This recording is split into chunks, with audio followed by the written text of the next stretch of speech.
Pessoal, saudações cordiais. É um prazer poder estar com vocês novamente, né? Agora a gente vai dar início, de fato, à nossa disciplina de estágio supervisionado 2. Ela tem início agora, primeira semana de 15 a 21 de fevereiro. Ela vai se encerrar no mês de março. Eu sou a professora Rosimeire, né? A gente já trabalhou junto a disciplina de estágio supervisionado 1, mas também vamos ficar juntos mais esse tempo aí. Vocês já puderam ver no plano de ensino que eu disponibilizei na plataforma que o foco dessa nossa disciplina de estágio supervisionado 2 vai ser exatamente trabalhar um pouco mais a questão da metodologia científica, né? A ciência, o que é a ciência, como se faz ciência, o que é conhecimento, os tipos de conhecimento, a diferença entre método, metodologia científica, uma pesquisa, né? Quais os tipos de pesquisa que existem, como pesquisar. Por quê? Porque vocês são convidados nessa disciplina a produzirem, além de o relatório de estágio, um projeto de estágio, né? E esse projeto de estágio, ele precisa ser elaborado a partir de uma construção científica, a partir da definição de um objeto de investigação, né, que vocês devem escolher, na realidade, do ambiente de estágio que vocês estão fazendo. Então, por causa disso, essa discussão, essa primeira semana, não só nessa primeira semana, mas também nas demais, os fóruns também vão encaminhar para essa realidade. Então, por causa disso, que eu também vou fazer uso dessa videoaula para a gente discutir um pouco mais o conhecimento, né? O conceito de conhecimento, sujeito, objeto, os tipos de conhecimento, a ciência, né? As características da ciência, tá bom? Chamando sempre a atenção de vocês para aquilo que vocês não entenderem, que vocês possam estar enviando no fórum, tirar dúvidas para que a gente possa estar sanando. E, gente, a ciência foi um grande ganho para toda a humanidade. E a importância da ciência é conseguir transportar a humanidade para processos evolutivos, cada vez mais, né? Veja as nossas casas, são cheias de descobertas de avanços científicos, né? São resultados de pesquisa. Nós temos geladeiras, micro-ondas, fogão a gás, máquinas de lavar, o próprio celular que a gente carrega, que tem muito valor agregado, muita tecnologia embutida. Então, tudo isso é resultado de efeitos científicos, descobertas científicas, avanços científicos, melhorias científicas. E Einstein já dizia que a ciência não tem sentido senão quando serve aos interesses da humanidade. Então, a ciência, ela não tem um fim em si mesma e ela é importante. Cada vez mais que ela traz mais qualidade de vida para as pessoas, que ela melhora a vida das pessoas, os anos de vida das pessoas, e ela é para todos os públicos, né? Assim, a ciência ela não se distingue por classes sociais, não é assim que funciona. Só que para existir a ciência, antes é preciso haver o conhecimento, né? O conhecimento é exatamente entendido como atos de adquirir informações e dados sobre um determinado assunto. Mas a gente lembra que o conhecimento, enquanto informação, são apenas informações, né? Que ainda não foram trabalhados, que não foram analisados, investigados, comparados, processados por nenhuma pessoa ou comunidade científica. A partir do momento que essas informações são processadas, trabalhadas, né, à luz da ciência, então elas começam a se tornar dados. O conhecimento, a busca pelo conhecimento, gente, pode ter várias razões, sendo que as principais ou são uma necessidade ou uma curiosidade. Por exemplo, nós, desde o mês de março de 2020, nós estamos tentando nos livrar de uma pandemia de coronavírus, Covid-19. Então, foi uma necessidade muito grande, né, de tentar salvar vidas, de tentar ajudar, fazer com que as pessoas não se contaminassem, de buscar soluções, de fazer que essas soluções chegassem, alcançassem, né, as sociedades. Então, assim, foi um desafio muito grande. Então, foi conhecer, né, porque, assim, tem assuntos que a humanidade já avançou bastante, mas tem outros que são totalmente desconhecidos, ou quase totalmente desconhecidos. E muitas vezes é também uma curiosidade, né? Às vezes o pesquisador ele é guiado por uma necessidade, um desejo de conhecer, de identificar, descobrir procedimentos, né? Ou saber a história, como foi que surgiu, como evoluiu, né? O que impactou para que aquilo ocorresse, quais as características, como funciona, e várias outras variáveis, vários outros elementos que vão motivando essa busca por respostas, né? Essa busca por conhecer. E dessa forma, então, o conhecimento ele vai se dando, ele vai se revelando, né?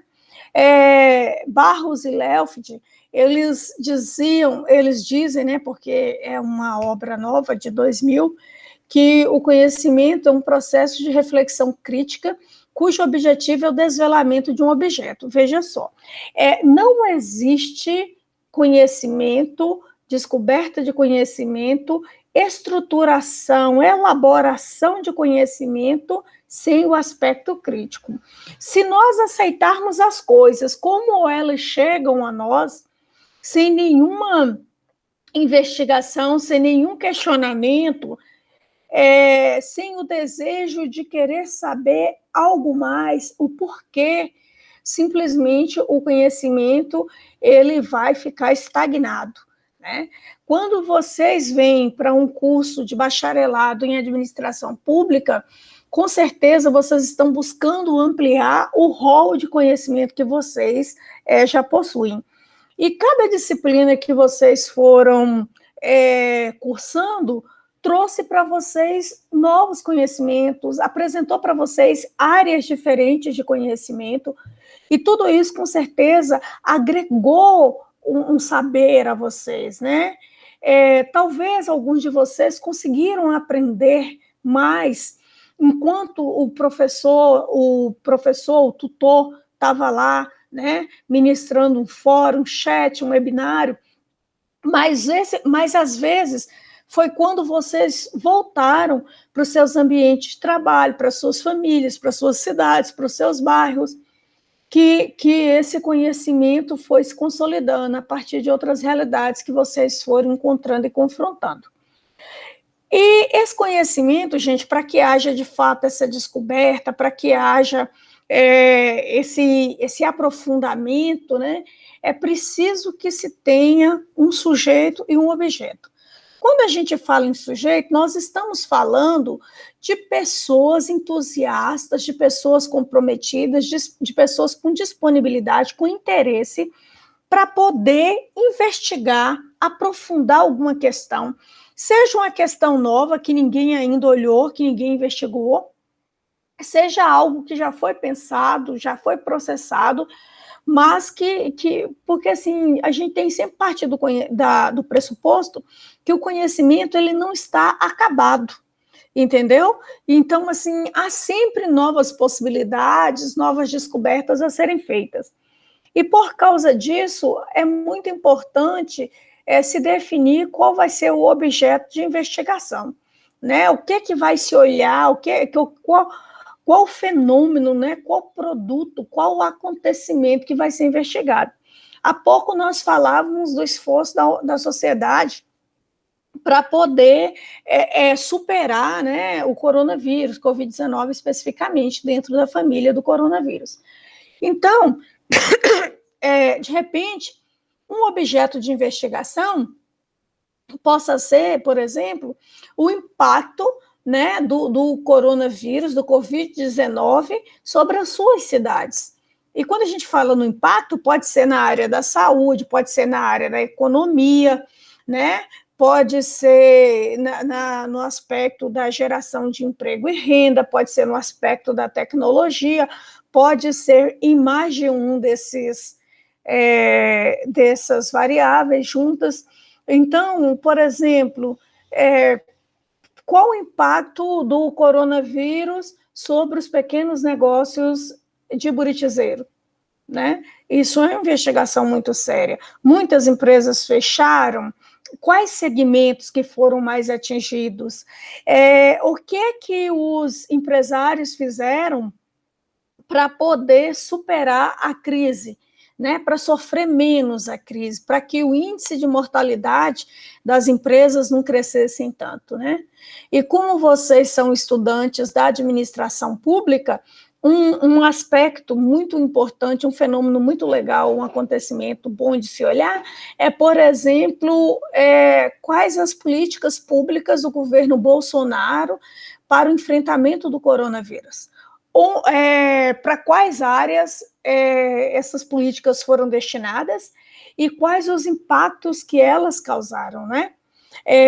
A gente viu aí que teve o auxílio emergencial, no início com valores de R$600, R$1.200, depois esses valores foram cortados ao meio, mas teve também aquela política voltada para os pequenos negócios, né? A concessão de empréstimos com juros bem menores, e várias outras iniciativas, né, da sociedade no geral.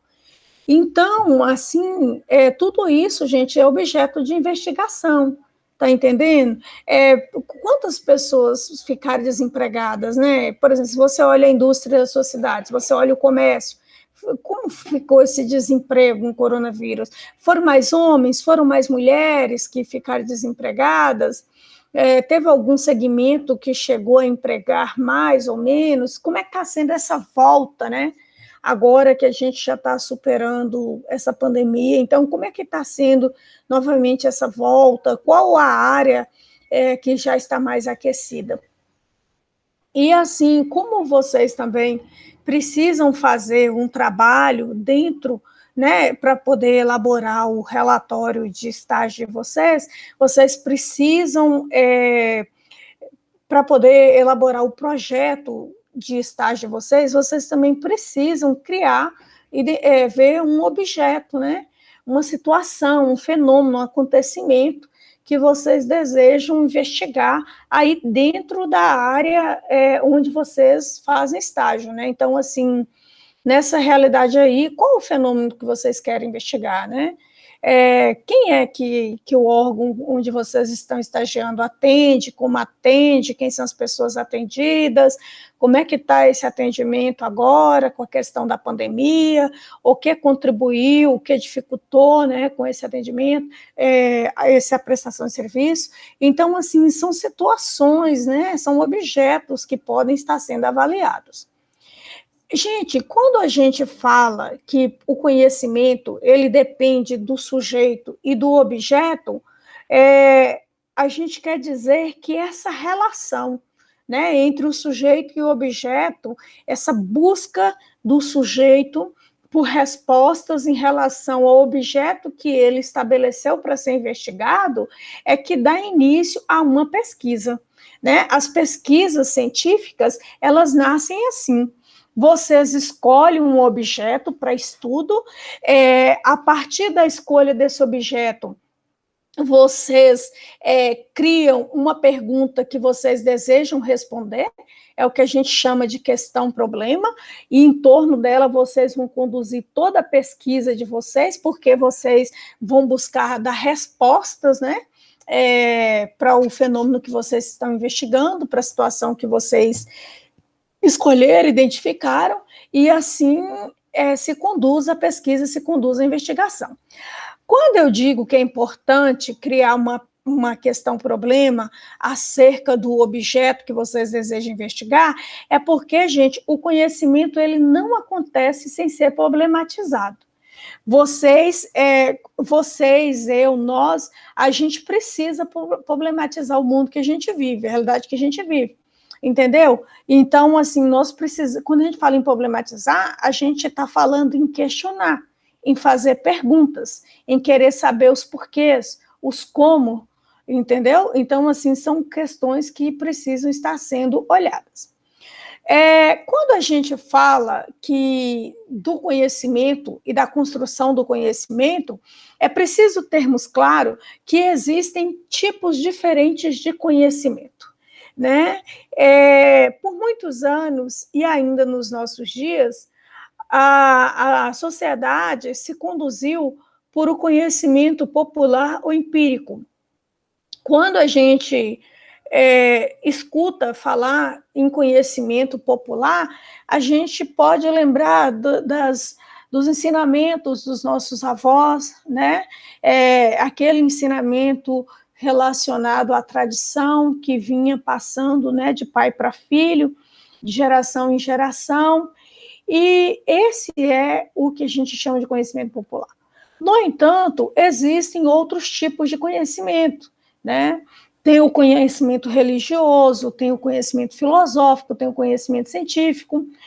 Antes de qualquer coisa, antes de eu explicar com mais detalhes para vocês sobre cada tipo de conhecimento desse, eu preciso dizer, gente, que não acaba aqui, né? Esses conhecimentos que eu estou trazendo são aqueles escolhidos pelos teóricos que estão embasando essa minha aula. Mas se vocês investigarem outros materiais, com certeza vocês vão encontrar outras contribuições, outros tipos de conhecimento, tá bom? Mas agora, dando continuidade, né, à explicação sobre os tipos de conhecimento, nós estávamos falando sobre a questão do conhecimento popular. E o conhecimento popular, ele surge a partir do momento que há uma relação das pessoas, mesmo que de forma superficial, com algum fenômeno, né? A maneira de conhecer aqui é superficial, não há interesse em aprofundar, né, nas causas, nas situações do objeto ou do fenômeno que está sendo descrito. Então, como eu já dizia, é aquele conhecimento adquirido por meio das tradições e passado de geração em geração.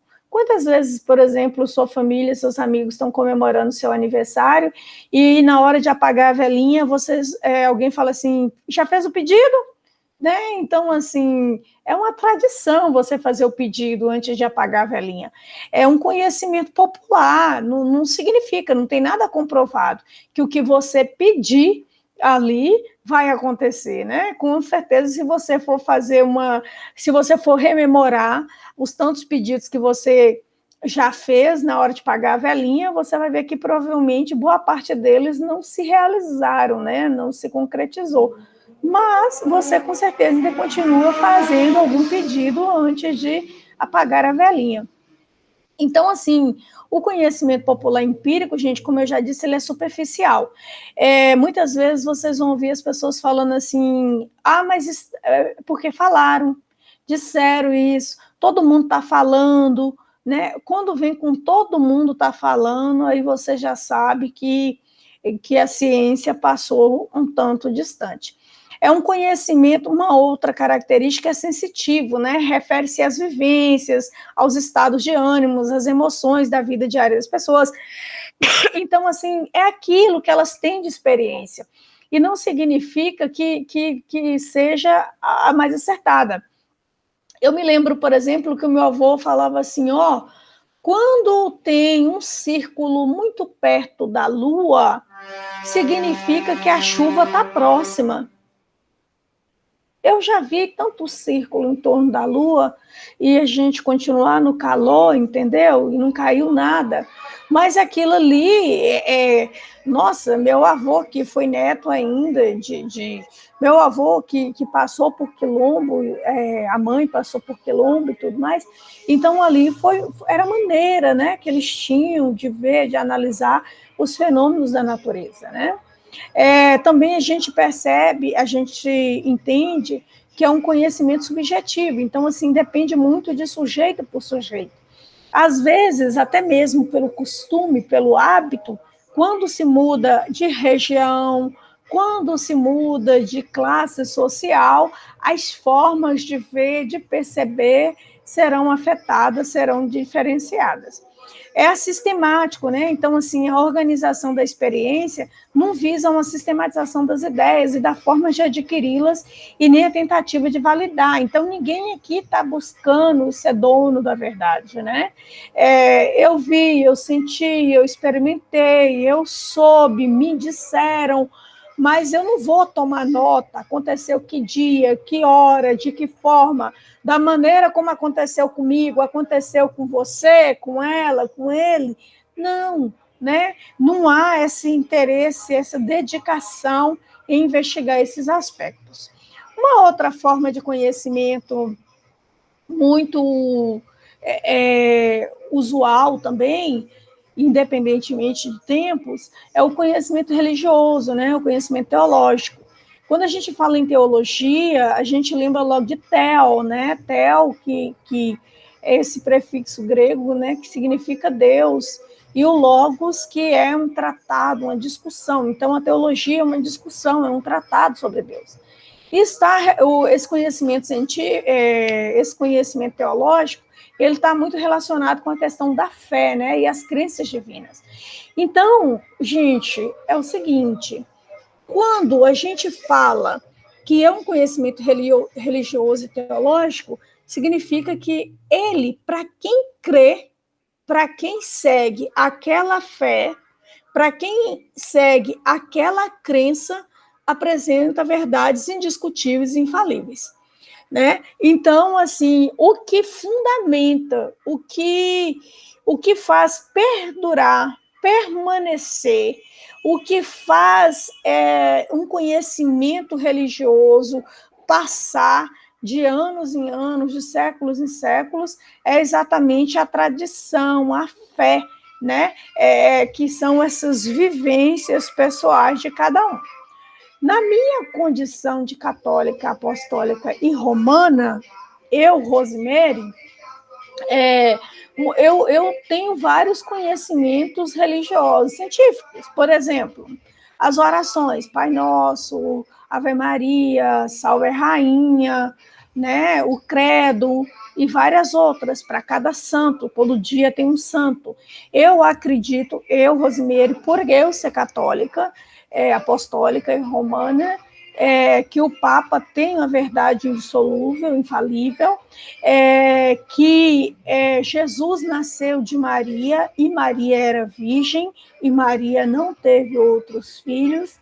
Eu acredito na Santíssima Trindade, Pai, Filho e Espírito Santo.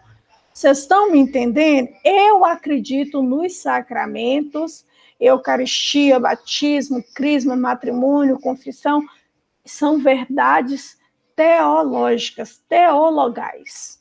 Vocês estão entendendo? Se a gente for para um budista, se a gente for para um judeu, a fé dele, a crença dele, se a gente for para um bandista, vai trazer outros elementos.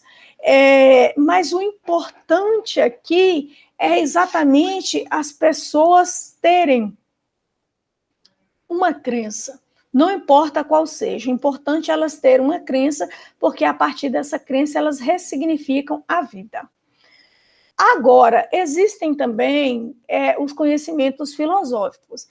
Quando a gente fala em filosofia, a gente pode sim lembrar dos filósofos gregos, né? Toda a contribuição que eles trouxeram para a academia, para a ciência, para as sociedades. A gente precisa lembrar que a filosofia nos ensina a argumentar, a criticar, a duvidar. Ela pede de nós que tenhamos um método, né? Descartes já chamava a atenção para o método. Não se faz ciências, não se faz pesquisas sem um método, não se faz sem argumentação, sem crítica, sem a dúvida, né? Então, assim, a gente tem que duvidar. Não podemos acreditar em tudo que os nossos olhos veem, ou da forma como os nossos olhos veem. E o conhecimento científico, ele contribuiu demais com essa forma de olhar para as coisas, né? Por isso, algumas características do conhecimento científico é exatamente valorativo, né? O seu ponto de partida consiste em hipóteses, né? Então, assim, ele não faz nenhuma afirmação.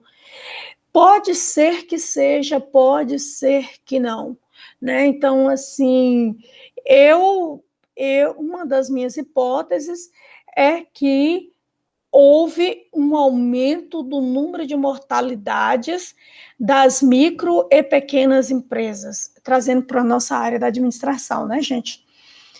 Mas uma outra hipótese minha é que aumentou a formalização de microempreendedores individuais. São hipóteses. Por quê? Porque a gente tem que ir para o campus da investigação, apurar, falar com os órgãos responsáveis pelo fomento desse segmento de negócio, para a gente ver se foi de fato isso que aconteceu. Né? Não verificável, né? Então, assim, os enunciados das hipóteses filosóficas não podem ser confirmados nem refutados. Pode ser, pode não ser. Quando a gente levanta a hipótese, são suspeitas que a gente está levantando. Elas poderão ou não serem confirmadas. Racional, né, consiste num conjunto de enunciados logicamente correlacionados. Então, assim, você tem que conseguir elencar os fatos, né, o que causou o que poderá ter causado o que, né, não pode ser de maneira aleatória, né, precisa haver muito raciocínio, criação. Depois são sistemáticos, né, um conhecimento sistemático, suas hipóteses e enunciados visam uma representação coerente da realidade estudada, numa tentativa de aprendê-la, né, em suas totalidades. Então, quando a gente cria uma hipótese numa pesquisa científica, e nem toda pesquisa científica precisa necessariamente ter hipótese, elas poderão se confirmar ao final da investigação ou não, né? Mas o papel dela é exatamente poder ampliar a percepção do sujeito, do pesquisador, do investigador, né? Infalível e exato. Suas hipóteses e postulados não são submetidos ao decisivo teste da observação e da experimentação, né? Então, assim, você continua sempre buscando, né? As coisas, elas não estão acabadas, elas não estão prontas. Dito isso, né? Tendo explicado o conhecimento filosófico, agora nós vamos falar um pouco sobre essa questão do conhecimento científico. Nós dizíamos até há pouco que tem tipos diferentes de conhecimento. E o conhecimento científico é um outro tipo de conhecimento, é uma outra abordagem. Gente, eu dizia para vocês que não se faz pesquisa sem método. E eu dizia para vocês que o conhecimento científico muito estimulou a criação do método. É preciso haver um método, é preciso haver um caminho a ser percorrido para se alcançar determinados resultados, né? E quando você diz, por exemplo, nós falávamos, qual foi o índice de mortalidade, né? Como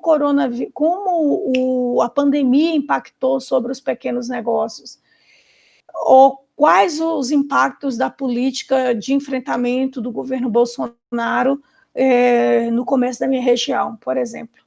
Então, isso aí é um objeto de investigação. O caminho que eu adotar para poder conseguir as respostas para essas minhas perguntas, quando você optar por fazer uma pesquisa parecida, investigar esse mesmo fenômeno na sua região, ao adotar o método que eu descrever na minha pesquisa, você precisa conseguir chegar a resultados parecidos. Caso contrário, eu não adotei um método correto. Assim sendo, né, quando a gente fala em conhecimento científico, é preciso nos atentarmos para alguns critérios, né?